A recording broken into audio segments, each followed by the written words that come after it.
Okay, we're going to look at this from nothing website. It's been given to me. A guy says, hey, look, check this black guy out. He doesn't say all that we was Kangs things and all that stuff. He's giving out some real stuff. So if I want to learn about Africans and stuff like that, and even though I'm a Near Eastern researcher, has been retired now, I know a lot about just about a lot of everything. I haven't gone that deep into African stuff as much. I've learned a few things just from delving in and from other people just recently about certain things too, and newer things that we found out. But just want to point that out. But before I get into this and I try to clarify his points out more into what I believe to be more correct, I want to commend this guy. He makes a nice looking presentation. He's pretty good with his cartoon stuff. I'm kind of jealous. In a minute I'll tell you why, because I wish I could throw some cartoons at him real quick. I have a couple of things, but no. He's well mannered. He's very good with his diction and his grammar and things, and doesn't seem to fit the normal bill or anything. And of course, somebody like this is instantly called an Uncle Tom, sadly, by the black people. But let's look into this and see where he goes, and let's just see how long before we can find anything. Even though he's nice, like I say, let's see if we can find anything racist and how long that thing goes. Degree of misconceptions. There's a popular. Hold on, let me back up here till when he starts. Hello, everyone. It's Jabbar here. Welcome to episode 3 of Misconceptions. There's a popular and ignorant topic that gets tossed around frequently, claiming that sub-Saharan Africans never developed the wheel, paper, or writing. Well, you know what? For the most part, that's true, actually. I knew it. Finally, you admit it. I don't know why, but we only get about 12 seconds into it here, and maybe a little more. And there we go. He's got to have an angry-looking, pale white guy with a chipped tooth for some reason, talking like a hig. And he's so very dictioned and everything, whereas he doesn't fit the normal bill, and that white guy doesn't fit the normal bill. You should switch that around. He should be all we was Kang, and the white guy should be able to. But much more appropriate would be, maybe I could do a cartoon where you'd see an Egyptologist come lean up out of a tomb and go, I knew it. And then you show a Jewish scholar inside of an old library looking up stuff, and he just looks up from his work and says, I knew it. And then you show a whole bunch of people walking around in a big large city like, New York, and they just stop all at once and look up at the camera and go, we knew it. And then you show an outward view of the planet Earth, and it rumbles as it all says, we knew it. And the only ones that don't know it are blacks. Recently here, just in the last couple of generations, going untouched. You can't critique black people anymore. They just let them go. And so you find weird things like this happening. And they get all racist about it whenever you try to take it away from them, whenever nobody's taking anything away. It was never yours. If it's a lie, then no, it was never yours in the first place. Let's not do that. That just breeds racism and hatred whenever it's all lies. But let's continue. What does he have to say? Yeah, I mean, it is true. Yep. But it's also true for Europe and Asia, and frankly, most of the human population as well.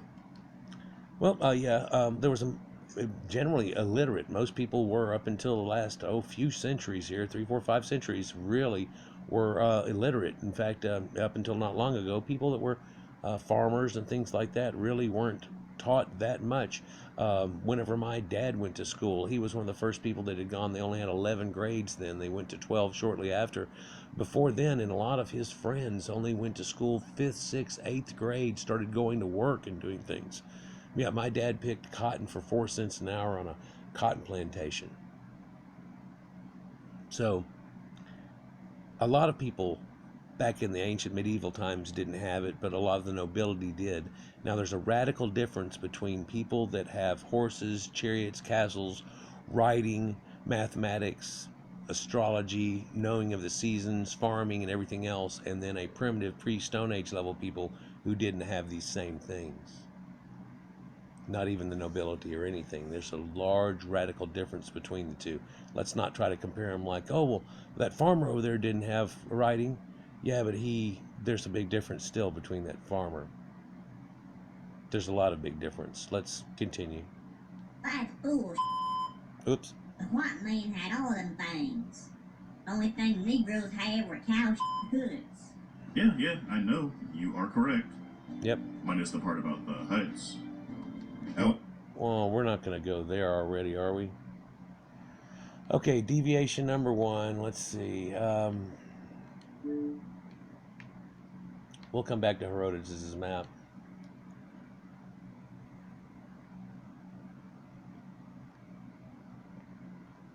African mud hut. It won't be drawings, people. This is not drawings. This exists now.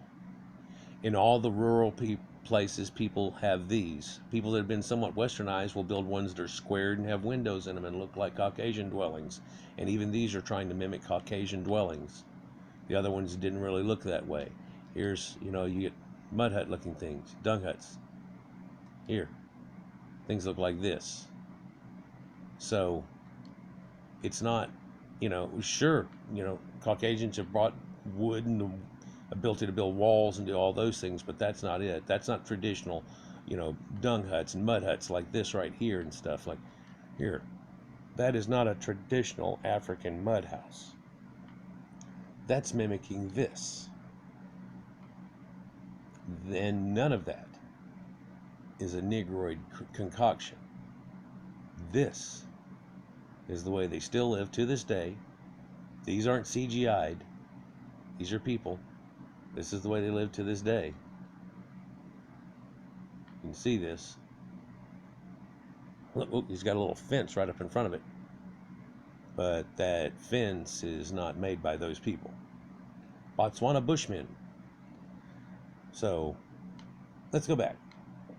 But we're not going to start off with a lie. First of all, we went racist on the white guy with the chipped tooth and got to be a hick. Couldn't have picked a scientist. Couldn't have picked a geneticist that leaned forward and said, yep, or an archaeologist that leaned forward, Egyptologists, any of these smart people that have been saying the same thing had to pick a hick situation. But then now we're going to say, oh, all that's true. Blacks didn't have writing or anything except for the hut part. Whenever there's still just evidence held today. However, there's a very big difference between having something and independently developing something. Wow, that's an important statement right there. There's a huge difference between having computers and TVs, electricity and homes and things now, and having been the people that developed it all. He says it right there pretty eloquently, but he's just going to run past it. But yep, it's very important. Of course, the people that didn't do it, they act like it's not. Let's start with the wheel, for example. The wheel is popularly portrayed as some sort of primitive caveman technology that is comparable in simplicity to fire, stone tools, or shelter. It should have been very easily accomplished by African people. Oh, I don't know who's getting these ideas. No, fire and stuff goes back a few 100,000 years. They found fires at 315,000 years or something, where they had taken stone tools and they chipped them and everything, and they were in a fire, and they realized that I can't blame this on a bush that got caught on fire by lightning or anything silly. People had fire back then. Now, whether they're able to make fire easily, or if they, like Quest for Fire, the movie where they kept it alive with coals and went from place to place making fires and tried to keep it going from time to time, and stuff like that, eventually lost fire from time to time. A lot of things could have happened, but the wheel is looked at as being an incredible high technology. It's not some Fred Flintstone BS. It's when people started really having a mentality to make things happen, to change and do things and have this. And the wheel that we find, like this, has a square opening, had an axle that went between it. And the first wheels we find are hooked up to 2 axles and carts and things, and Sumeria that have beasts of burden hooked up to them with yokes and things like that. But let's see what he says about the wheel. And it's not some little trivial thing either. It's not something, oh yeah, if you can make fire, you can make a wheel. No one is trying to ever say that. This notion is simply untrue for a few reasons. Right. Reason number 1 being that fire, stone tools, and shelter predate modern human existence, with the archaeological record showing that earlier hominids had all of these things prior to modern Homo sapiens. Right. And wheels were not one of them. with evidence suggesting that fire may have been first produced by an earlier hominid species between 1 million and 300,000 years ago, and the earliest stone tool use was recorded to be up to 3 million years ago. Right, and then putting them combined together and having the fire thing I was telling you about, I think it's like 315,000. They find a lot of before that. They can't validate it. Sometimes a lot of these scientists have really gone to the point of trying to say, when is the first one? Well, they get real butthurt whenever somebody said 315 is the first one and somebody finds another one that dates 345. Oh, they throw a fit. And it's hard to get anything to change. And that's another reason for the trouble that we have with histories, is people thought they had it locked down. And if you deviate anything out of that rut, then it's not acceptable. Let's continue. Reason number 2 being that wheel use was something almost exclusive to Eurasian peoples, and was missing in Yeah, it pretty much was all just there. What else they say? nearly all other human populations of the world until the modern era. Yeah, it's quite true. Nobody really had the wheel other than Eurasians, and they're not really you probably should take smaller wheels and put them in the right spots here, but Sumeria is right here, right? And there's Egypt that's right here, and then of course there's India that's right here, and then up into China and the Ural steppes that lead between here. And the first people to show to have these wheels and these carts are in here and in Sumeria. And then those people migrated and came down, and the Hyksos came into Egypt and brought them into Egypt.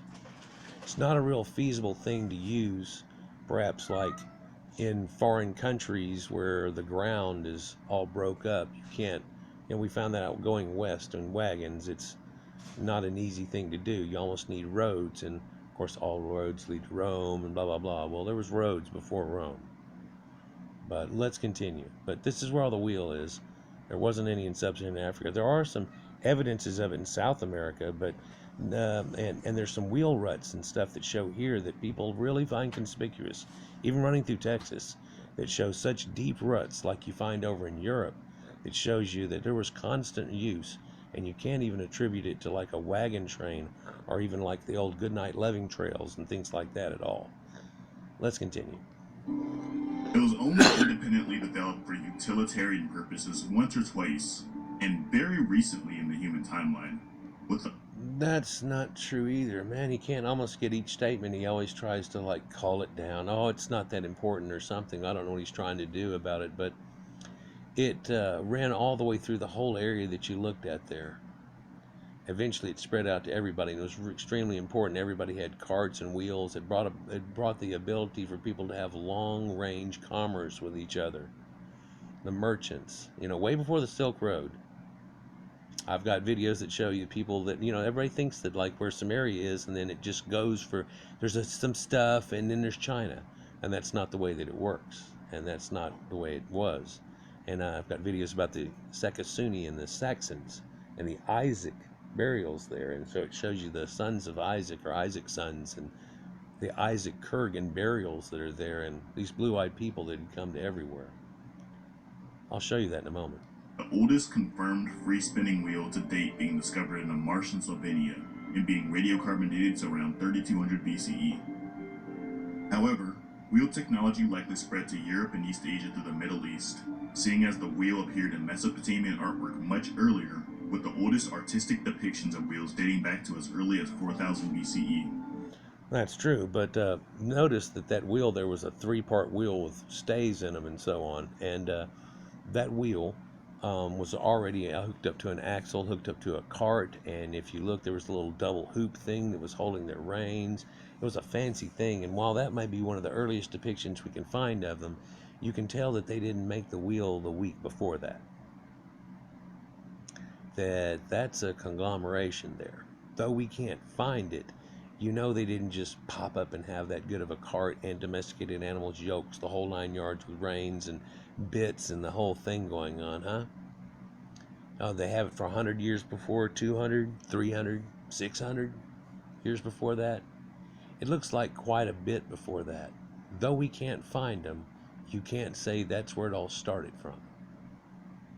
A potter's wheel, it's believed that a kid maybe have hooked 2 of those together, or some kid toy thing, walking onto it, it rolled, and the guy that does the potter thing was like, hold on here. And it takes intelligent minds and deductive minds to be able to come up with these concepts and ideas and stuff.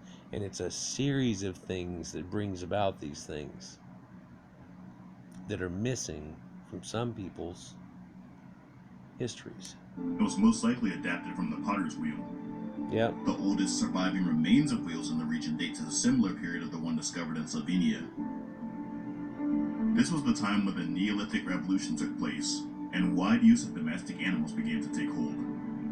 The wheel was never independently developed anywhere in the world outside of Eurasia for utilitarian purposes. Similar to other big innovations such as farming, domestication, and metallurgy, wheel use was most likely developed by a small group of people and spread through trade, warfare, and migrations of peoples throughout Eurasia and North Africa. And this would have been your Proto-Indo-Europeans, and I've done some videos about them, and I spoke about them a minute ago with the Sekasunis and so on, and what they were known as. And you look at Herodotus' ancient maps. Here's probably the best time to do this. So you look at ancient Herodotus' maps, and they show you that at the time, they didn't really know that sub-Saharan Africa existed. And here's the people in the Caucasus Mountain Range and the Colchians and the people that are up through here that had these carts and these wheels, and it runs through into here and over all the way to where the Bactrians are, horses, in Indus Valley. Make note here that they tell you Ethiopians are living here, and it's because anybody with a tan skin, Ethiopian means people with a sunburnt face.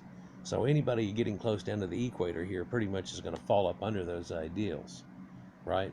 Herodotus tells you himself that he thinks the Colchians, which are here in the Caucasus Mountains, are actually the Egyptians, and he figured it out himself due to not just the way they look, because they have curly hair and tan skin, and that's like a lot of people around here.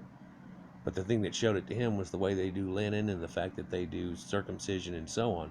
He also tells you the Medes, the Medianites, which are out over here at this time and come through here and end up owning the whole area at one time, that they were originally called Aryans, and everybody in the whole area was, until they took on their own names, which were given to them. And Egypt is from Egyptus, and it comes from an Egypt thing, and that's how they named them. And the original name that they kind of named the area here, at least the fertile land, was Kemet, and it never was Egypt. And they had named them, but they also said that Media had come from Athens, and that's whenever the Medianites changed their names to the Medes, just as Persia had done when Perseus had come from Athens. So this shows you the connection there. But if you look, sub-Saharan Africa doesn't really exist, and they think the Nile comes up, and of course they were supposed to have come from the Nile and Atlantis and all that stuff. But if you look where the Nile goes, it comes over here to the Atlas Mountains that are known there. There's the Eye of Sahara that's right there that looks like the circular form we're talking about, and he calls it Atlantis himself, points it out. So that's about it on that. And let's look at another thing here just while we're at pictures, so I can show you these people that went through this steppe area, or maybe what was left from those people that went through the steppe area. Blue-eyed gods. You look at here and they have Egypt, Sumer, Peru, India. Buddha's blue-eyed in most of his statues. Sumerian people, right? Egypt, India, South America here, the Moche statues and so on. The Iranian people are named from Aryan. They'll have a lot of blue eyes to the left in them, even though now the Arabic people have come through there and stuff and wiped through, and the Turks also later, who originally were way up near China, by the way. Right? So everything is kind of moved and changed and twisted. And ancient stories, and all these ancient people had swastikas, as you see right here. It's associated with them, and swastikas go back to caveman times, on mammoth bones, for Christ's sake. Dadunch. Pizarro himself, when he came to the New World, got these heads, and they still have these. They still have them at the archaeological dill in Lima, Peru, and these heads they have here are said to be what Pizarro had gotten there. And they said the ruling class in the kingdom of Peru was fair-skinned and fair hair, about the color of ripe wheat. Most of the great lords and ladies looked like white Spaniards. In that country I met an Indian woman with her child, both so fair-skinned that they were hardly distinguishable from fair white men. Their countrymen called them children of the gods. Kind of interesting. And you look at these Wari burials here, and they have this red and blonde hair, red, auburn, blonde hair. Show to be Caucasians. They got Moche statues. They all have facial hair. Nobody in the Americas has facial hair. Negroids don't really grow facial hair either, but in India. So here's these Tarim Basin mummies that are right here. And Mongol leader Temujin, who ends up being Genghis Khan himself, was said to have had blue eyes, gray eyes, blue eyes, and they have names for it. The Tocharians that are there have this blonde and red hair.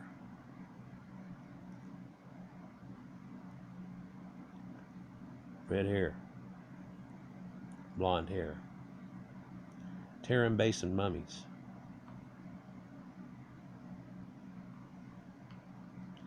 Blue-eyed Wari statues found in Peru. They predate any culture that's there. So when you try to talk about Aryans, we're not talking about this crap. We're talking about a lot of crap that goes before that. Sure, they might have thought they figured something out, but that's neither here nor there. Now let's go back. I think he's about to talk about sub-Saharans, and you see this giant desert the size of America that somebody would have to cross, and before camels, it wasn't really happening. Sub-Saharan Africa was relatively isolated from Eurasia by deserts and seas, which slowed the progress of such technology spreading throughout the African continent, with Ethiopians and Somalians being the only sub-Saharan Africans to adopt it on a massive scale. And I just showed you that Ethiopians are not the Ethiopians you think of. And the original Ethiopians in the Horn of Africa were all Caucasians, just like the Egyptians. In fact, there's Caucasian burials at 40,000 BC, all the way down the Hofmeyr site. It's down near the Cape. Yep, down near the South African people that are getting screwed over right now. But down near there, 40,000 BC. The oldest Negroid skull ever found is only 12,000 BC, and it's a proto-Negroid, like saying a Cro-Magnon instead of a modern human. The oldest modern Negroid found is about 4,200 BC. You can look this up. It's a well-known fact. Somehow Negroes think that they predate everybody and everybody came from blacks. And when they say they came out of Africa, the out of Africa concept never was Negroids. The people that came out of Africa were the Caucasians. The ones that apparently stayed and didn't evolve much were the Negroids. We do know this, right? Or maybe we're waking up to it because we had amnesia. The wheel was a very specialized type of device that was only ever widely used and adopted in Europe and Asia. Thus, it is unfair to point fingers at Africa specifically when no other part of the world adopted the technology on such a scale. I guess you could, you could say Australians didn't have it and boo-hoo. And yeah, they didn't, the Amerindians didn't have it. Even when they first got horses, they used to still put a tripod behind them and drag the things behind them. They didn't go with wagons and wheels and things until the Caucasians had brought them, and other clothes and so on and things like that. We can easily see that happening with those people, but blacks can't realize that it happened to them too. Same situation, same deal. Much more reliable means of transportation, allowing for more versatility when trekking across the rough terrain and deserts. You can't take wagons across the desert. No, I mean, it's like I said before, it's hard to take them across the Southwest. You basically had to figure out a way, and when somebody found a way, that's the way people went. It became a track, a trail, those became roads. They started paving them, and they would pave roads out of towns to close towns near there, and that's about it. And everybody from there had to bring their stuff from there. A lot of people would pack things in on animals, riding the animals and so on, like you see here. And they didn't have camels until much later than people ever think of. Despite this, the wheel remained largely in use for purposes other than transportation, such as the potter's wheel and for irrigation. Sub-Saharan Africans generally lacked wheel devices due to an indigenous insect known as the tsetse fly, which carries a disease that is deadly to horses. Oh my God. This guy's not going to blame the lack of Negro accomplishments on a fly now, is he? Look, there was no horses ever brought to him, and if it was, they were probably eaten or something. And, that's where the cattle come from. There are no cattle endemic to Africa. All the Egyptian cattle and stuff came from up in Sumeria and Anatolia area. The horses came down from into there. They got zebras there, but they never had the inkling or idea of making a beast of burden, a riding creature, anything along these lines. They were a primordial, pre-Stone Age level people. They weren't doing Stone Age level things. There's a level of things as it progresses that we find that you don't find in Negroids. They're all of a sudden brought into a modern world real quick. And it's not because of a fly.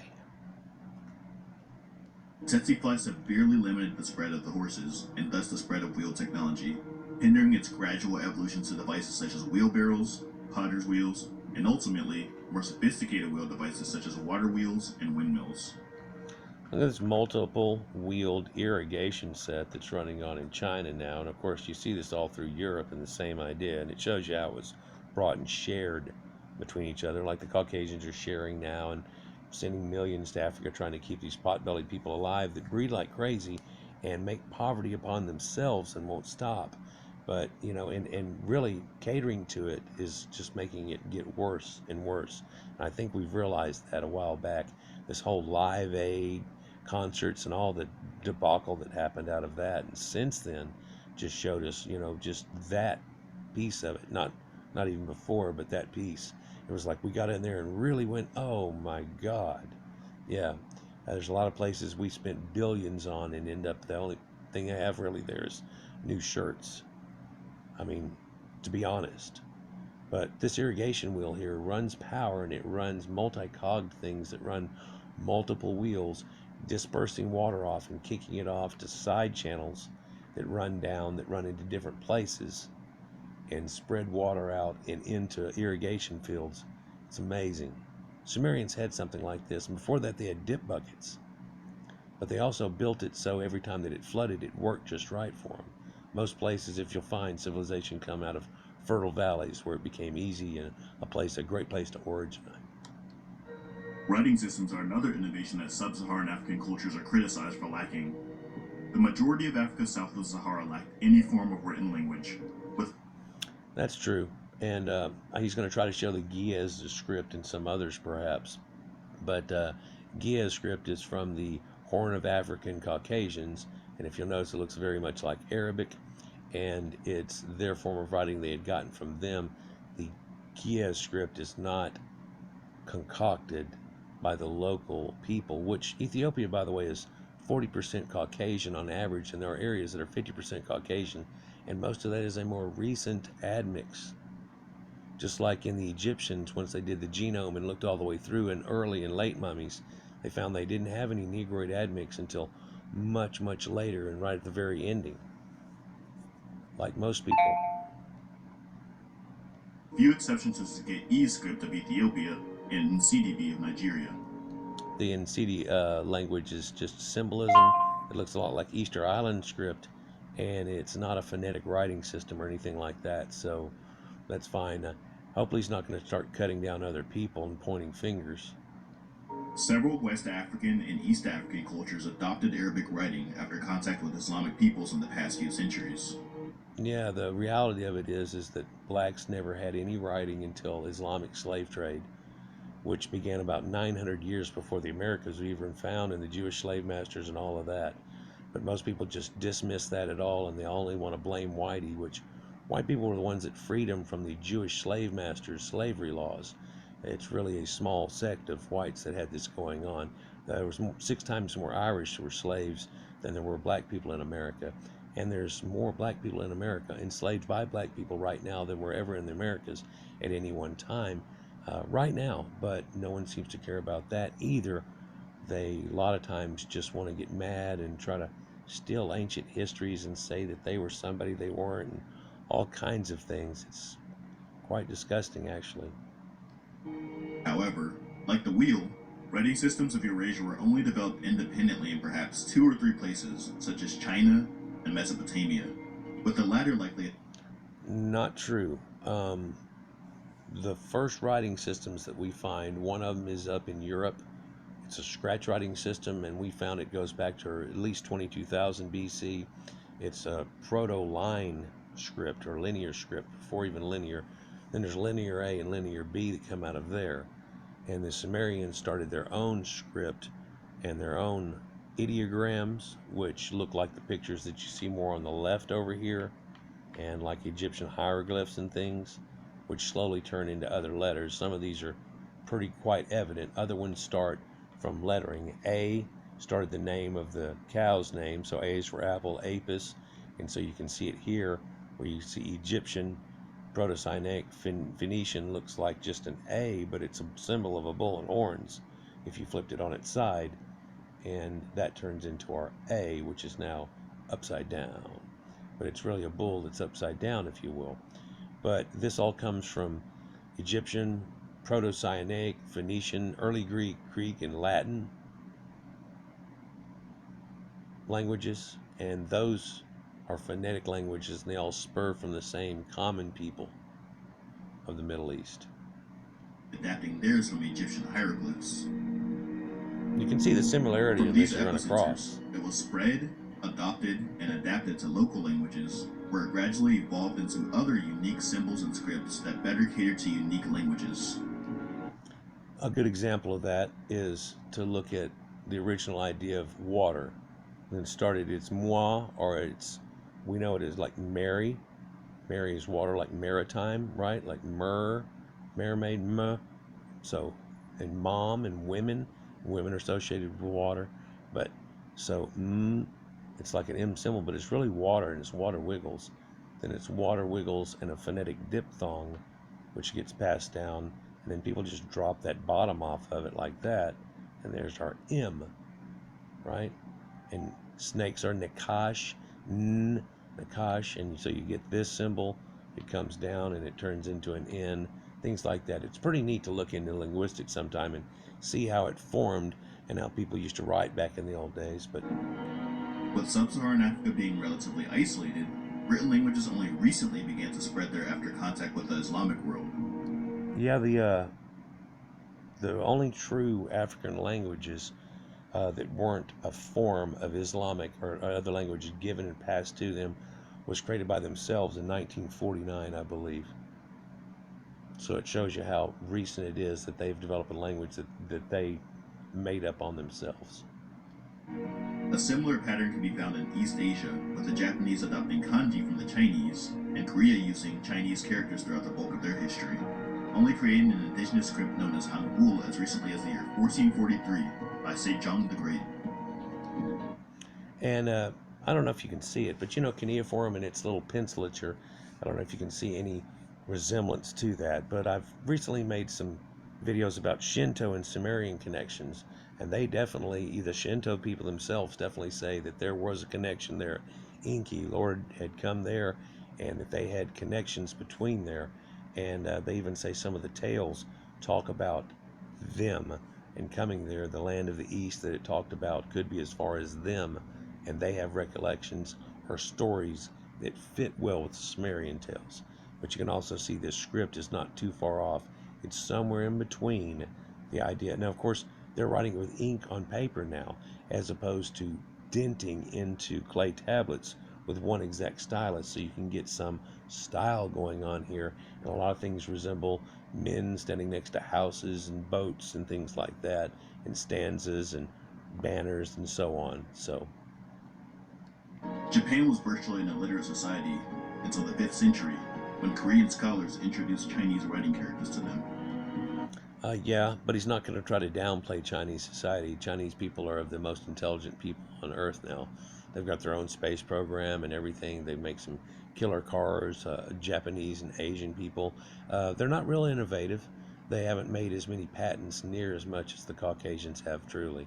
But what they do is they take what you do, and when you show it to them, and they make it more efficient, or they make it smaller, one of the two, and they give it back to us, and then we take that and we tighten it up, and then we go check this out, and they go, I think I make it faster. And so it just keeps going from there. But of quite an innovative people that shouldn't be shunned in any way, shape, or form. Again, farmers were illiterate for not too long ago. Black people were always illiterate. Not that big of a deal difference, but yet there's a huge difference.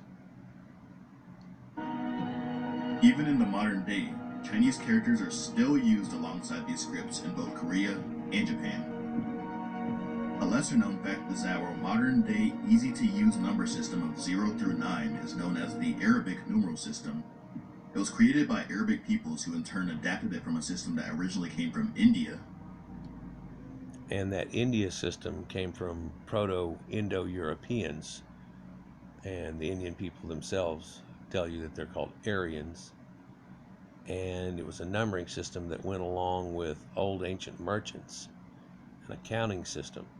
And it's not showing because of the way these letters are drawn, but they were easier to remember because 1 has 1 angle, 2 has 2 angles, 3 has 3, 4 has 4 angles, 5, if drawn like a 5 is, has 5 angles, 6 can have 6, 7, then it ends off of there, but still there's 8, 9, and 10.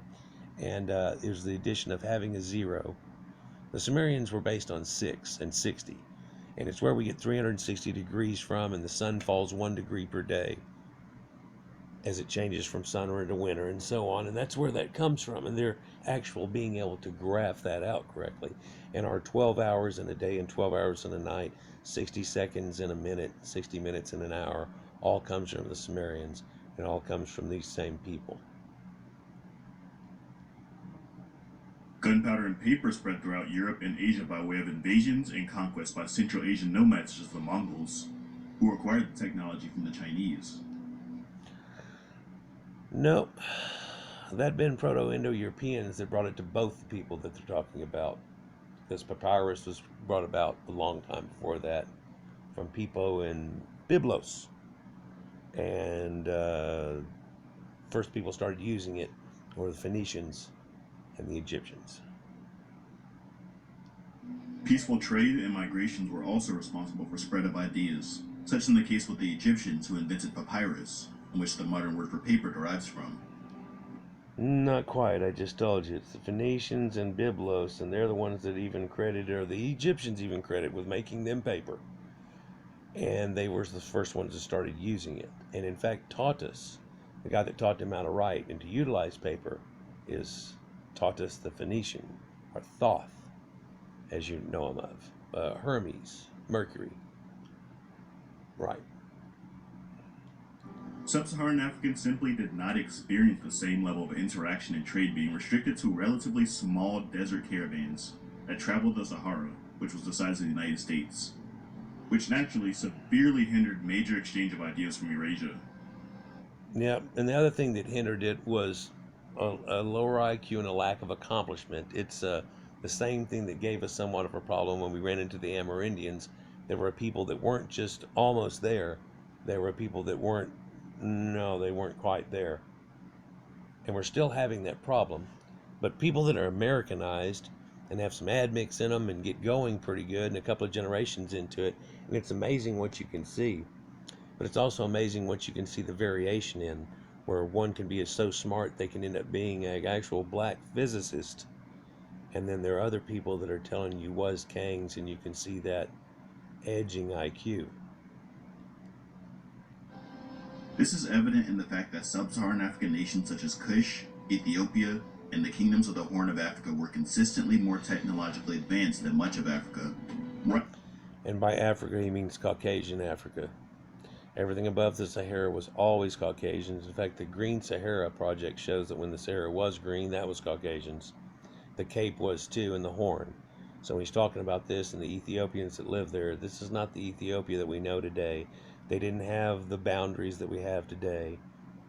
You can see that on the maps. They're just people that are here. They're pretty much tanned. But there's different ones of them. You have to read through to see which ones they're trying to talk about. But the people that built these castles here weren't the Negroes. In fact, the styling proves it. Rivaling Eurasian civilizations, due to the fact that they had been consistently tied into a greater network of trade with the Old World for millennia. Despite this relative isolation and thus technological inferiority, sub-Saharan Africans still produced thriving and impressive civilizations. He did use the word inferiority, and that's okay. We're just going to let it pass.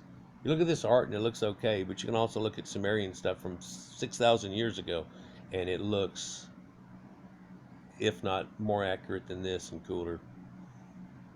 Still, this is not bad, not bad, but this is fairly modern. This is 12th century to 19th century AD, not 4000, 3000 BC. There's a big difference between getting shown something for 5,000 years occasionally and then finally coming up with it. So next time you think of something that wasn't invented or developed by sub-Saharan Africans, be sure to remind yourself of all the things that had their origins elsewhere. And please don't think Greater Zimbabwe was made by Negroids, because the local Negroids there tell you that it was Caucasians that did it. Negroids didn't have great stonework, and so for them to have popped up out of somewhere and just made that and then quit doing it, oh, we figured out how to do it, did it, that's the only time we did it, then we quit. That's not the way that works. And it shows you who actually had made that in a few other places. Mali was started by Queen Tin Hanan. They found her tomb and everything. She's a Caucasian Berber.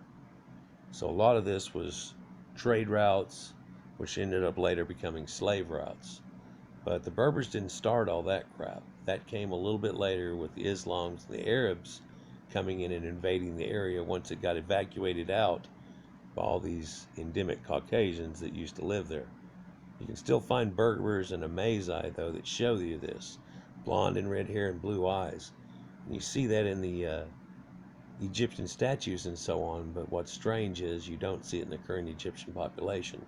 And that's one of the reasons for the secrecy that's shown there. Developments largely spread throughout the Eurasian supercontinent through trade, warfare, and migrations, while sub-Saharan Africa only experienced a small level of this interaction throughout its history, until the past few centuries. There was no innate intuition or intelligence in other regions that drove these people to create new things on their own. Yeah, there was. There were innately intelligent people that, in their own right, have innate intelligence, and if just given the opportunity to learn, some of them become people like Sir Isaac Newton and so on, and that's easily evident in what happened. You're not going to downplay the marvel of modern society, the TV, computer, the electricity you've got going on and everything else, and just go, blacks would have come up with it one day. The one day we would still be waiting on. Trade and exchange of ideas is what led to the technological innovations of these peoples as a whole. No, they shared with each other. Same would have very well happened in Africa, had there been no geographical barriers preventing it. Stay tuned for part. Same thing would have happened in Africa had there been no geological barriers. Like, oh, if we would have been hung out and you would have taught us more, then we would have been caught up more. It's kind of what he led to there. But sadly, black people are shunning the idea of learning anything nowadays. In America, I don't know if it's that way anywhere else, but they take pride in not having good grammar, not learning. I've seen them actually go, that's books. That they try to steer, well, books are all racist. Everything's racist. Black people in Africa can't fly. They haven't made their own airplanes and stuff yet. That's because air is racist. They've never made seaworthy boats, and blacks don't swim very well, if at any at all. Now water's racist. So you see how that works. Or maybe you see how these people view the world whenever they're faced with these people that are much more advanced with them. And hey, man, it had to happen to somebody, and it just kind of went this way. It's nothing that you should be mad about. You can be disappointed, but you shouldn't be pissed off at the people that are trying to help you. That's quite counterproductive. Like, share, and subscribe. Peace.